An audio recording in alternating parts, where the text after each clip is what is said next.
नमस्कार, सुप्रभात. मी प्रणिता बोरसे. आपण पाहत आहात TV9 मराठी आणि बुलेटिन मध्ये पाहूयात सुपरफास्ट 50 बातम्या. नागपूरच्या महाल परिसरात भरधाव कारची दुचाकीला धडक. कारच्या धडकेत 3 जण जखमी. पोलिसांकडून 3 जणांना अटक. चालक मद्यधुंद होता का याबाबत तपास सुरू. पुणे अपघात प्रकरणातील आरोपी विशाल अग्रवालला 14 दिवसांची न्यायालयीन कोठडी. आरोपी विशाल अग्रवालचा जामिनासाठी अर्ज करण्याचा मार्ग मोकळा. पुणे अपघात प्रकरणाचा तपास गुन्हे शाखेकडे वर्ग. सहाय्यक पोलीस आयुक्त आरती बनसोडे यांच्याकडून येरवडा पोलिसांच्या भूमिकेबद्दल संशय निर्माण झाल्यामुळे तपास काढला. पुणे अपघात प्रकरणी 2 पोलीस कर्मचारी निलंबित. तपासात दिरंगाई केल्याप्रकरणी पोलीस निरीक्षक राहुल जगदाळे आणि विश्वनाथ तोडकरी यांच्यावर निलंबनाची कारवाई. येरवडा पोलीस स्टेशनचे अधिकारी अडचणीत. अपघाताची माहिती कंट्रोल रूमला दिलीच नसल्याचं चौकशीत समोर. आरोपीला मेडिकललाही वेळेत घेऊन न गेल्याचं समोर. पुणे अपघात प्रकरणानंतर आरोपी वेदांतला पिझ्झा बर्गर खाऊ घालत विशेष वागणूक मिळाल्याचं चौकशीत आढळलेलं नाही. पुणे पोलीस आयुक्त अमितेश कुमार यांच्याकडून स्पष्ट. पुणे अपघात प्रकरणात ड्रायव्हर बदलण्याचा प्रयत्न झाला. अपघाताची माहिती मिळताच विशाल अग्रवालचा ड्रायव्हरला खोटा जबाब देण्यासाठी फोन. पुरावे नष्ट केल्याप्रकरणी विशाल अग्रवालवर गुन्हा दाखल. पुणे अपघात प्रकरणातील आरोपीनं मद्यपान केलं होतं की नाही याच्या पुराव्याचा रिपोर्ट उपलब्ध नाही. पुणे पोलीस आयुक्तांची माहिती. तर वेदांतची केस ब्लड रिपोर्टवर अवलंबून नसल्याची पुणे पोलीस आयुक्तांची माहिती. पोलिसांनी पैसे हातात घेतल्याशिवाय हे प्रकरण दाबलं गेलं नाही. अनेक पोलीस पबमध्ये पार्टनर. पोलीस आयुक्तांचीही चौकशी व्हावी. पोलीस आयुक्तालयासमोर आंदोलन करत रवींद्र धंगेकरांची मागणी. पुणे अपघाताच्या घटनेचं विरोधकांकडून राजकारण करण्याचा प्रयत्न. उपमुख्यमंत्री फडणवीसांची विरोधकांवर टीका.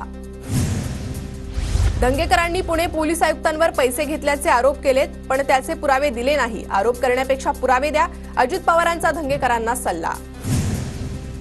कितीही श्रीमंत बापाचा मुलगा असू द्या, कारवाई होणारच. उपमुख्यमंत्री अजित पवारांची पुणे अपघातावर प्रतिक्रिया. पुणे अपघातानंतर आमदार सुनील टिंगरे पोलीस ठाण्यात आले होते. पुणे पोलीस आयुक्त अमितेश कुमार यांची माहिती. पोलिसांवर दबाव टाकल्याचा सुनील टिंगरेंवर आरोप. पुण्यात 2 दिवसात 32 पबवर कारवाई. उत्पादन शुल्क विभागाचा दणका. तर पुण्याच्या मुंढवात, घोरपडी, गोरेगाव पार्क परिसरातील हॉटेल्सवर कारवाई. 19 हॉटेल्सवर कारवाई करत 15,925 चौरस फूट क्षेत्रावरील अतिक्रमण हटवलं. पुण्यात युवक काँग्रेसच्या वतीनं कॅन्डल मार्च. अपघातातील मृतांना न्याय मिळवण्यासाठी गुडलक चौक ते फर्ग्युसन कॉलेजपर्यंत कॅन्डल मार्चचं आयोजन. बूथ कॅप्चरिंग झाल्यामुळे परळीत फेरमतदान घ्या. शरद पवार गटाची निवडणूक आयोगाकडे मागणी. शरद पवार गटाकडून बूथ कॅप्चरिंगचे व्हिडिओ आयोगात सादर. निवडणूक आयुक्तांचा खून करण्याची धमकी दिल्याप्रकरणी सुबोध सावजी यांच्यावर गुन्हा दाखल. सावजी यांनी ईव्हीएम मध्ये घोटाळा झाल्यास निवडणूक आयुक्तांचा खून करण्याची धमकी दिली होती. जळगाव अपघात प्रकरणी आरोपींना 24 मेपर्यंत पोलीस कोठडी. रामदेववाडी परिसरात भरधाव कारच्या धडकेत महिलेसह 3 मुलांचा मृत्यू झाला होता. भंडाऱ्यात उष्णतेच्या लाटेतच खरीपपूर्व हंगामाला सुरुवात. यंदा 1,98,000 हेक्टरवर खरीपाची लागवड होणार. धाराशिव जिल्ह्यात खरीपपूर्व मशागतीची कामं अंतिम टप्प्यात. शेतकऱ्यांकडून पेरणीसाठी शेत तयार. शेतकऱ्यांना आता पावसाची प्रतीक्षा. धाराशिव जिल्ह्यात अवकाळी पावसामुळे घराचं मोठं नुकसान. घरावरील पत्रे उडून गेल्यानं नागरिक हवालदिल. सरकारनं पंचनामे करून मदत द्यावी, नागरिकांची मागणी. नंदुरबार जिल्ह्यात सातत्यानं होणाऱ्या पावसामुळे पिकांना फटका. पावसामुळे कैऱ्यांची आवक घटली. जळगावमध्ये अतिउष्णतेमुळे केळी पिकाला मोठा फटका. पीक विम्याच्या माध्यमातून मदतीची शेतकऱ्यांकडून मागणी. सांगलीतील जत तालुक्यात 3.5 लाख पशुधन संकटात. मोठ्या प्रमाणात हिरव्या चाऱ्याची टंचाई. तर उपलब्ध चाऱ्याचे दर न परवडणारे असल्यानं शेतकऱ्यांसमोर जनावरांच्या चाऱ्याचा प्रश्न निर्माण. नांदेड जिल्ह्यातील प्रमुख आसना नदीचे पात्र कोरडे. जिल्ह्यातील 21 गावांना टँकरने पाणी पुरवठा. नदीत पाणी नसल्यानं परिसरातील शेतकऱ्यांवर पाणी टंचाईचं संकट. परभणीच्या जिंतूरमधील बोरी गावात पाण्याची भीषण पाणी टंचाई. पाण्यासाठी नागरिकांची भटकंती. बोरी ग्रामपंचायत प्रशासनाकडून पाण्यासाठी 2 टँकर सुरू. जायकवाडी धरणात फक्त 4%च पाणीसाठा शिल्लक. धरणाखाली गोदावरी नदीचं पात्र कोरडं पडायला सुरुवात. गोदावरी तीरावरील गावं ओसाड पडण्याच्या मार्गावर. धुळे जिल्ह्यातील मध्यम आणि लघु प्रकल्पांमधील पाणी साठ्यात घट. प्रकल्पात सध्या 16%च पाणीसाठा शिल्लक. पाणी जपून वापरण्याचं प्रशासनाकडून आवाहन. वाशिम जिल्ह्यात शेतकऱ्यांना सोयाबीन बियाण्यांचा तुटवडा जाणवणार, तसंच बोगस बियाण्यांपासून फसवणूक टाळण्यासाठी घरचंच बियाणे वापरावे, कृषी विभागाचं आवाहन. जळगावच्या पारोडा तालुक्यात बियाण्यांची जास्त दरात विक्री, महाराष्ट्र शेतकरी संघटना आक्रमक.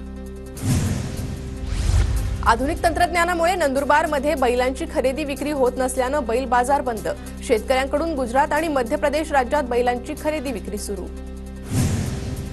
1 जूनपासून टॅग नसलेल्या जनावरांची खरेदी विक्री बंद, जनावरांसंदर्भात सर्व माहिती उपलब्ध होत असल्यानं इयर टॅगिंग आवश्यक, अहमदनगर जिल्ह्यात 16 लाख जनावरांचं टॅगिंग पूर्ण. परभणीच्या गंगाखेड तालुक्यातल्या कोदरी तलावामध्ये शेकडो माशांचा अचानक मृत्यू, तलावाच्या पाण्यात माशांचा खच. धुळे शहरात नागरिकांची पाण्यासाठी वणवण, अभियंता मुख्य अभियंता पाणी पुरवठा रजेवर, शहरातील पाणी पुरवठा सुरळीत करण्यासाठी ठाकरे गट आक्रमक. मराठवाड्याच्या 8 जिल्ह्यांमध्ये पाणी टंचाईचा सामना करण्यासाठी 1837 टँकरने पाणी पुरवठा, छत्रपती संभाजीनगरमध्ये सर्वाधिक 698 टँकरने पाणी पुरवठा, प्रत्येक टँकरकडून 3 ते 4 फेऱ्या. भंडाऱ्यातील तापमानाचा पारा 43 अंशावर, गरमीमुळे लोकांचे हाल, दुपारी रस्त्यांवर शुकशुकाट. धुळ्यात उन्हाचा पारा वाढला, शहरात 44 अंश सेल्सिअस इतक्या उच्चांकी तापमानाची नोंद, नागरिकांना उन्हाच्या झळा. वर्धा जिल्ह्याचा पारा 43.2 अंशावर, वाढत्या तापमानामुळे नागरिक हैराण, उन्हामुळे रस्त्यांवर वर्दळ कमी. चंद्रपुरात तापमान वाढल्यानं नागरिक घरात बंदिस्त, शीतपेय आणि उसाचा रस पिऊन नागरिकांचा उन्हाशी सामना, तर रुग्णालयांमध्ये आरोग्य यंत्रणेकडून उष्माघातासाठी शीत कक्षाची उभारणी. अमरावती जिल्ह्यात कृषी पणन मंडळाच्या वतीनं प्रथमच आंबा महोत्सवाचं आयोजन, गावरान, केशर आणि हापूस आंब्याला अमरावतीकरांची पसंती. धुळ्यातील श्री भाऊसाहेब हिरे वैद्यकीय महाविद्यालय आणि सर्वोपचार रुग्णालयात भेट देण्यासाठी गेट पासची सुविधा, मात्र पास हरवल्यास 500 रुपयांचा दंड, नातेवाईकांकडून नाराजी व्यक्त. जामनेरमध्ये जिल्हा रुग्णालयाच्या गेटजवळ महिलेची प्रसूती, रुग्णालयाच्या नर्स आणि कर्मचाऱ्यांच्या सतर्कतेमुळे वेळीच प्रसूती, महिला आणि बाळ दोन्ही सुखरूप. सांगली जिल्हा मध्यवर्ती बँकेच्या 219 शाखांची 48 अधिकाऱ्यांकडून चौकशी, तासगाव तालुक्यातल्या मध्यवर्ती बँकेकडून 3 कर्मचाऱ्यांचं निलंबन, तर जिल्हा मध्यवर्ती बँकेची चौकशी. जुन्या पुणे मुंबई महामार्गाच्या रुंदीकरणाचा मार्ग मोकळा, जय हिंद चित्रपटगृह आणि कॅफे पंजाब हॉटेलची जागा महापालिकेच्या ताब्यात, जागा ताब्यात आल्यानं 25 मीटर रुंद असलेला रस्ता 42 मीटर रुंदीचा होणार. उरणमधील मोरा ते मुंबईतील भाऊचा धक्का दरम्यानचा जलप्रवास उद्यापासून 25 रुपयांनी महागणार, JNPA बंदर ते गेटवे ऑफ इंडिया जलमार्गात बदल, सप्टेंबरमध्ये पुन्हा दर जैसे थे होणार. 12वीचा निकाल लागल्यामुळे विद्यार्थ्यांचे शैक्षणिक दाखले काढण्यासाठी धावपळ, मात्र नंदुरबारमध्ये बायोमेट्रिक दाखले काढण्यासाठी तांत्रिक अडचणी. नंदुरबारमध्ये जिल्ह्यात महावितरण कंपनीच्या विद्युत तारा चोरीच्या प्रमाणात वाढ, शहादा तालुक्यात गेल्या वर्षभरात 22 ठिकाणी चोरी, पोलिसांसमोर मोठं आव्हान.